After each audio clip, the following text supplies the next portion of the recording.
ఆ సాక్ష్యం ఏంటంటే మా చెల్లి వాళ్ళ పిల్లగాడికి అసలు బాగాలేదు.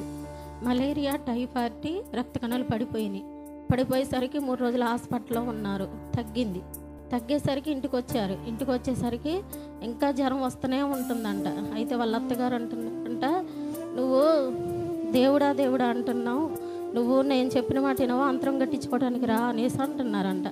అంటా ఉంటే నాకు చెల్లె నాకు ఫోన్ చేసింది, అక్క మా అత్తగారు ఇలా అంటున్నారు అక్క, మరి ఏం చేయాలంటే, చింతల్లి నువ్వు దేవుడు ఉన్నాడని నువ్వు నమ్ముతున్నావుగా, నమ్ముతున్నప్పుడు నేను ఫాస్టర్ గారితో ప్రార్థన చేపించిన తర్వాత నీకు ఎలా ఉంటుందో నువ్వే చూస్తావు చెల్లె అన్న.